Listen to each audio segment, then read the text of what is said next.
Yet, when the facade fades, when the bubble bursts, when the cloud leaks, it becomes apparent that everybody under that territory is poor indeed.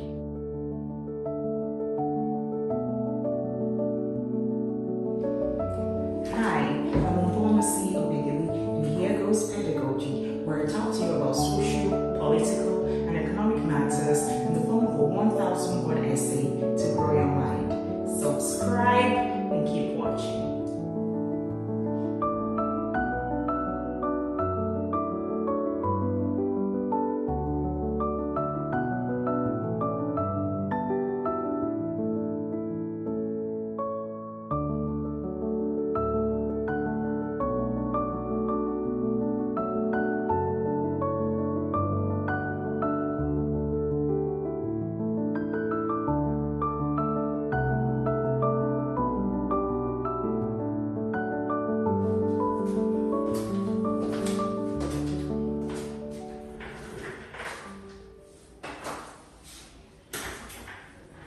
There's a piercing elitism in Nairobi, a subtle presence of economic separateness that needs no introduction. You see it everywhere. It stares you in the face without blinking. You hear it all around. It speaks to you without mincing words. The locals, almost unable to enjoy the things their city is known for.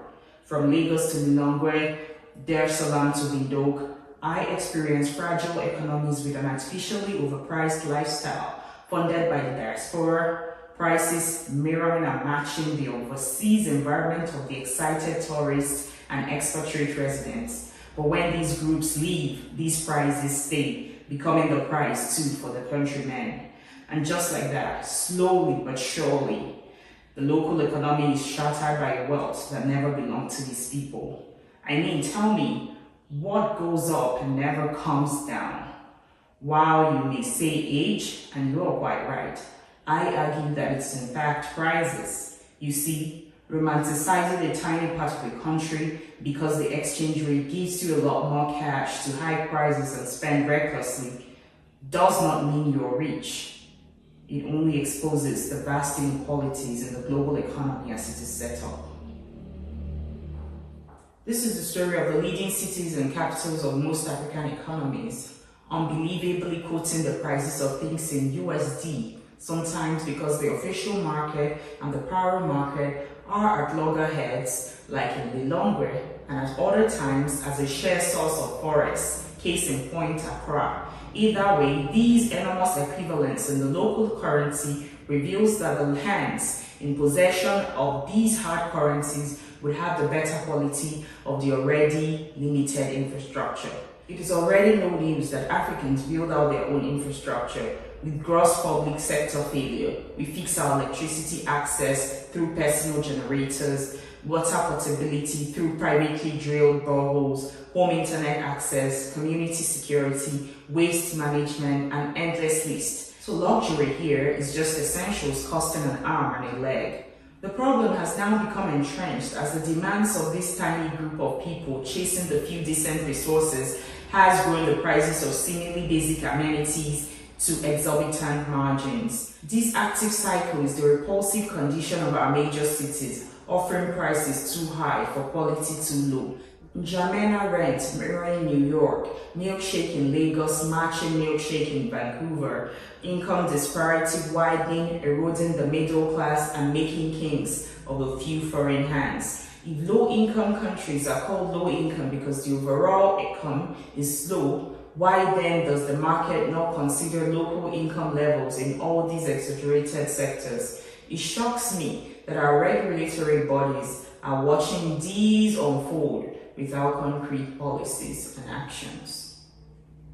The lifestyle of these foreign hands, be it returning citizens, unsuspecting tourists, expatriate residents, these economically superior, cliquishly separate, and geographically secure, is not the measure of any nation's livability. Yet, this thin line of individuals is offsetting economies in a colonial fashion, with the pounds and the dollars as the new colonial tools of in-country economic disruption. The thin white line is still plaguing us decades later in another form, telling tales of how cheap everything is, while those responsible for fiscal and monetary policies are failing to move in a direction that protects the resident citizens. These diasporans and their palpitating hearts move in a frenzy to the exchange houses the moment national currencies begin to improve, causing a glut that upsets the system.